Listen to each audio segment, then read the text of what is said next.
오늘 제가 질근조증에 대한 얘기를 하려고 이렇게 여러 가지 자료를 모으다가 열심히 또 이게 자료를 준비하다가 제가 예전에 올렸던 동영상을 한번 찾아보니까 그 내용이 너무 충실하게 잘 되어 있더라고요. 바로 여기 제가 링크를 걸어 두겠습니다.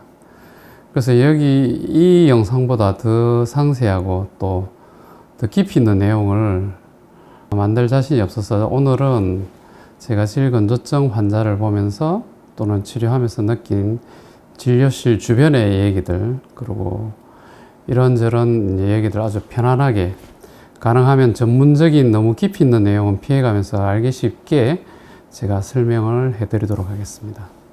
우리가 흔히 말하는 이 질근조증이라는 질환은 사실은 정확한 병명은 아니죠. 하나의 증상을 그렇게 얘기를 하는 건데, 의학적 용어로 따져보자면 이거는 성흥분 장애의 하나라고 보시면 됩니다. 성흥분 장애는 성흥분은 크게 두 가지가 있죠. 마음의 흥분과 몸의 흥분.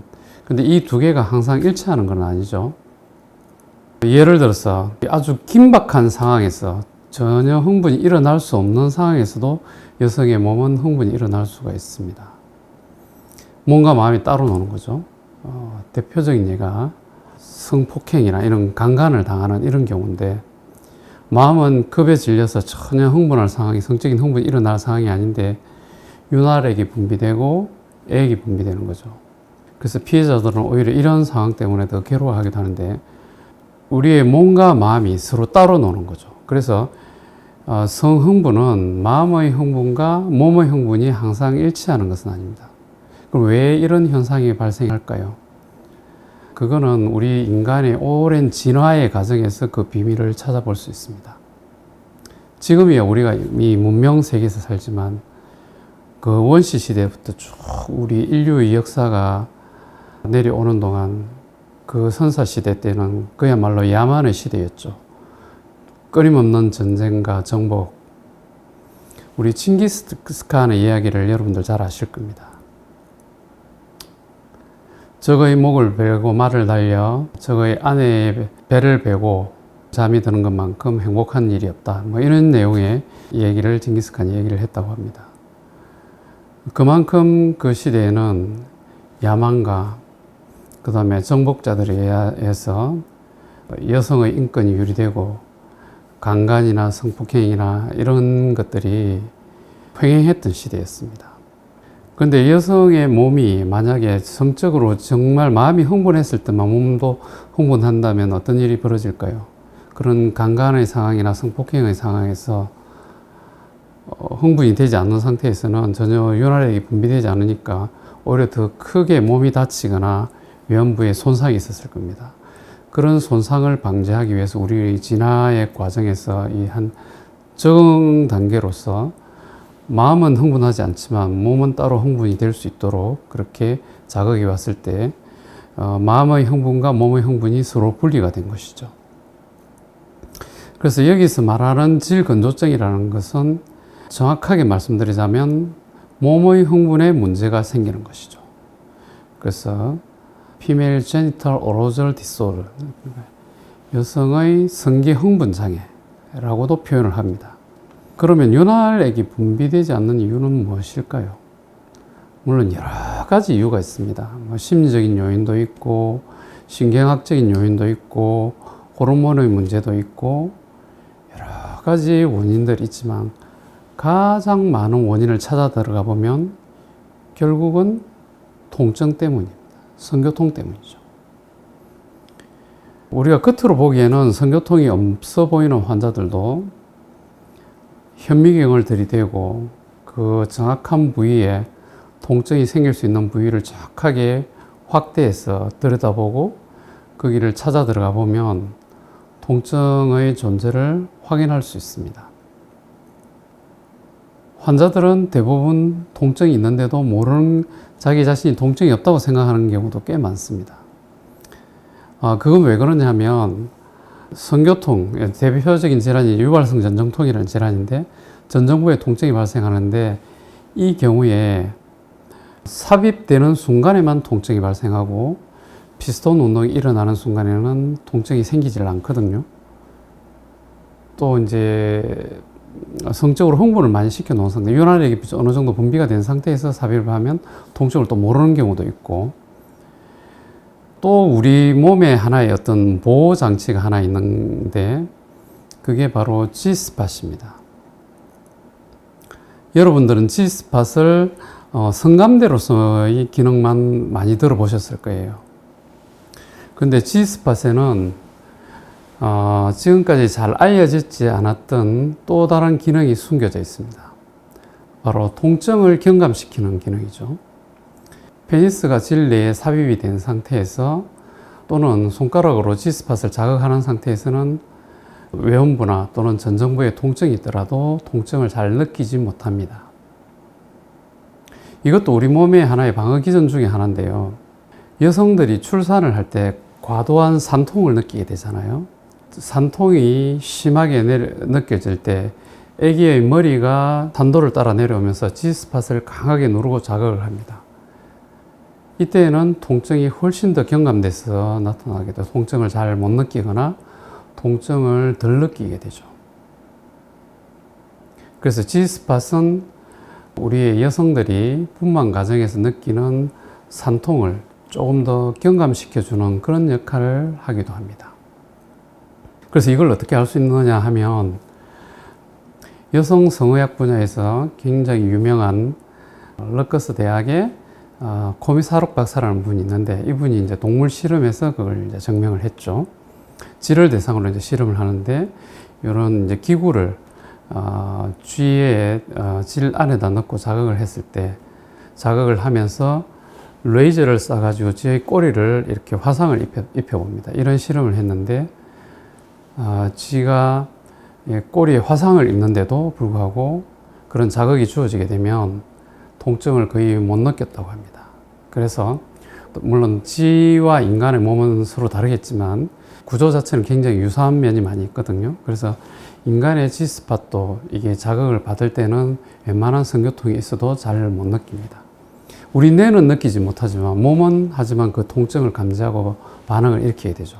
그래서 윤활액이 잘 분비되지 않는 것이죠. 그래서 윤활액이 분비되지 않는 많은 대다수의 이런 질건조증들이 통증이 있거나 아니면 그 통증으로 인해서 발생한 2차적인 어떤 심리적인 긴장감, 공포감 이런 것들이 성흥분을 억제하기 때문에 액이 분비되지 않는 것이죠. 그리고 많은 환자들은 액이 분비되지 않아서 성교통이 오는 거다라고 생각하지만, 사실은 통증이 있기 때문에 윤활액이 분비되지 않는 것이고, 또 윤활액이 분비되지 않으니까 그에 따라서 통증은 더 심해지는 것이죠. 닭이 먼저냐 계란이 먼저냐 이런 문제처럼 이 선후관계를 잘 생각을 해봐야 되는데, 대부분의 우리 환자분들이 생각하는 것처럼 분비되지 않아서 아픈 것도 어느 틀린 말은 아니지만은, 더 정확한 것은 통증 때문에 분비가 잘 되지 않는 것이고, 분비가 되지 않으니까 그 기계적인 마찰이 심하게 이루어져서 통증이 더 심해지는 것이죠. 또 이런 유발성 전정통뿐만 아니라 외음유가족 열상이라는 질환도 굉장히 많이 우리 환자분들이 가지고 있습니다. 이런 질환들은 특히 폐경이 되면 더 심해지거든요. 전정통이라는 질환도 폐경이 되면 더 심해지죠. 그래서 이 질건조증은 폐경기 때 더 흔히 더 자주 나타납니다. 이런 경우에는 여성 호르몬 치료를 하면 이런 증상들이 훨씬 더 완화가 되죠. 그런데 여성 호르몬 치료를 해도 완전히 없어지지 않는 그런 통증과 질건조증도 있습니다. 그래서 이런 경우에는 이런 유발성 전정통이나 외음유가족 열상과 같은 질환들을 전문적으로 치료할 수 있는 성의학자를 찾아서 치료를 해야 됩니다. 근데 우리나라에 이런 전문가들이 치료할 수 있는 전문가가 상당히 드물죠. 유발성 전정통 같은 경우에는 호르몬의 변화에 의해서도 생기지만 여러 가지 알레르기 반응에 의해서도 많이 나타납니다. 그래서 알레르기 질환이 있는 환자들, 예를 들어서 알레르기 비염이라든지 결막염이라든지 약물에 대한 알러지라든지 음식물에 대한 알러지, 그 다음에 이제 더모그래피즘이라고 해가지고 피부 묘기증과 같은 이런 질환들이 있는 환자들, 이런 분들에게서 흔히 나타나죠.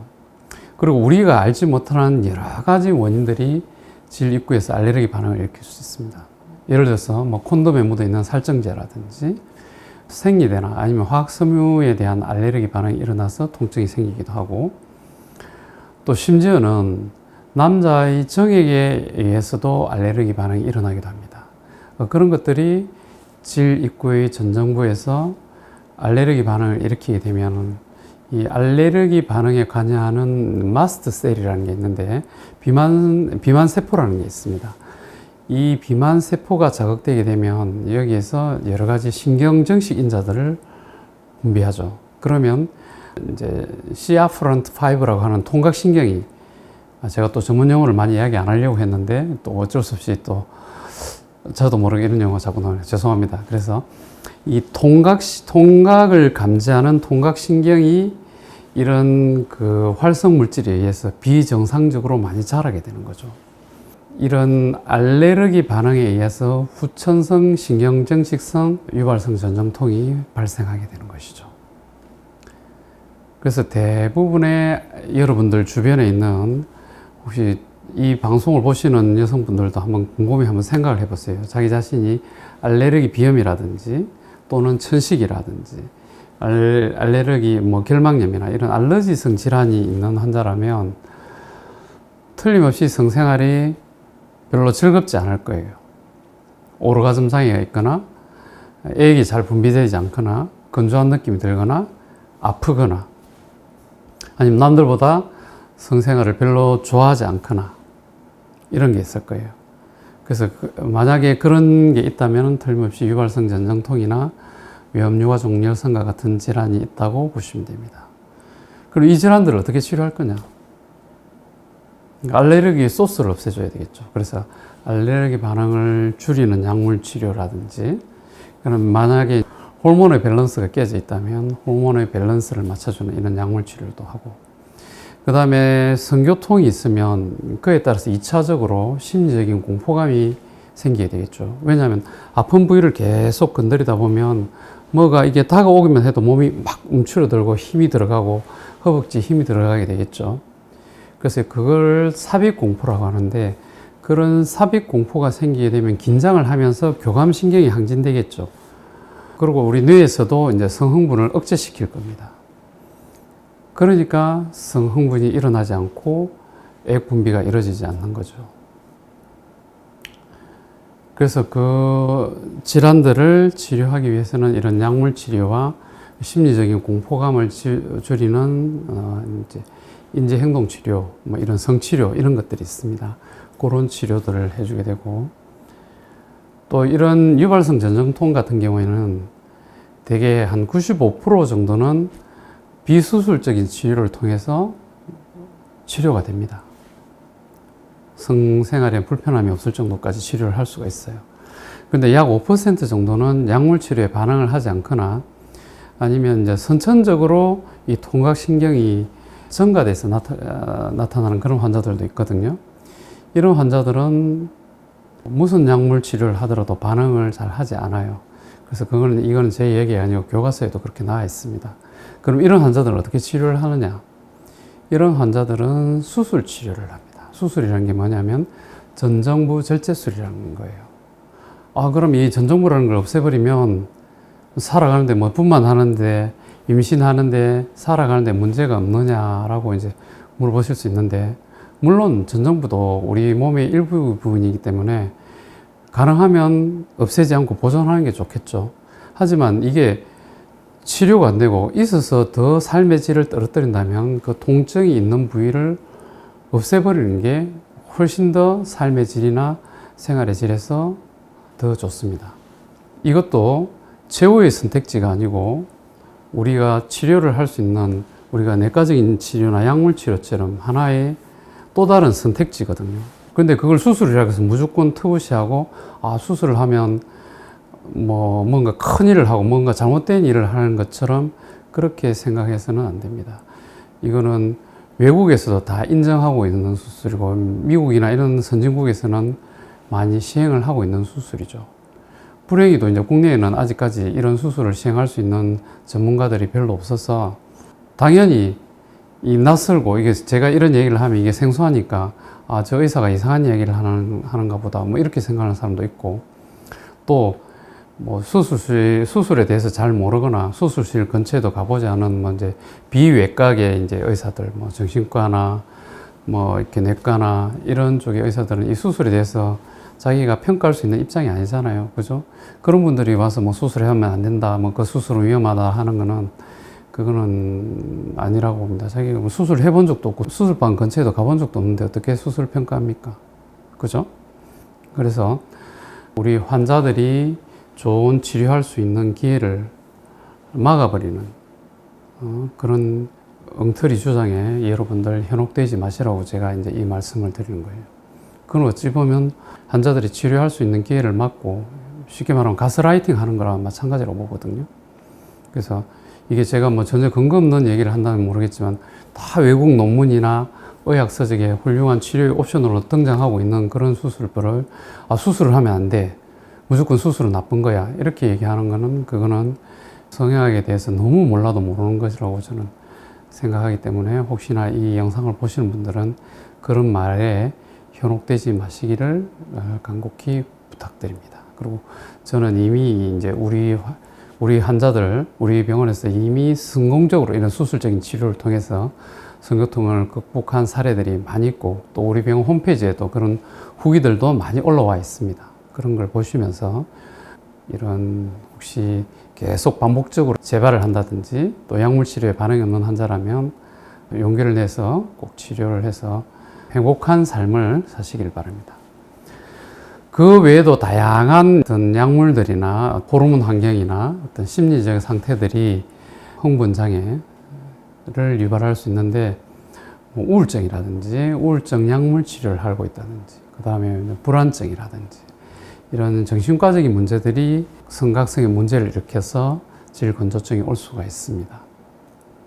그래서 가장 많은 원인들은 이런 통증과 관련되는 질환이라는 점을 잘 이해를 하시고 여러분들 인터넷에 검색해보면 별별 상업적인 광고들이 많이 이제 나오고 있습니다. 윤활제를 발라라, 어떤 약물을 써라, 어떤 기구를 써봐라, 한약을 먹어라 이런 것들이 물론 뭐 전혀 효과가 없지는 않겠지만 그런 것들은 아주 근본적인 치료가 되질 않습니다. 왜냐하면 근본적인 치료를 하려면 원인을 찾아서 원인을 제거해야 되는 거잖아요. 원인은 그대로 놔준 채 뭐 이렇게 윤활제를 바르고 이런 기구를 이용해서 써보고 또는 뭐 한약을 먹고 이런다고 그 원인이 해결이 되겠습니까? 그래서 이제 성의학이 많이 발전했습니다. 지금은 우리나라의 성의학도 많이 발전했고 또 가장 앞선 이제 미국이나 유럽의 사례를 보더라도 이미 논문이나 또는 의학 교과서에서 이런 방법들을 치료할 수 있는 방법들이 많이 소개되고 있습니다. 그래서 예전에 이제 미국에서 한번 저를 찾아온 환자분이 계셨는데 미국은 의료비가 워낙 비싸니까 한국에 와서 치료를 하겠다고 한국계 미국인이었죠.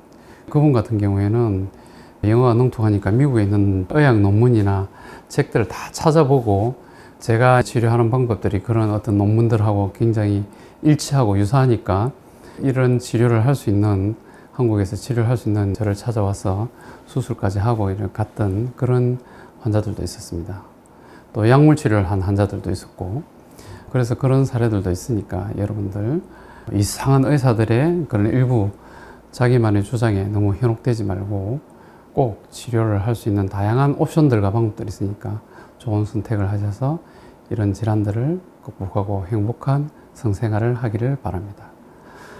긴 이야기 들어주셔서 감사합니다. 이상 닥터왕 성의학연구소의 닥터왕이었습니다. 감사합니다.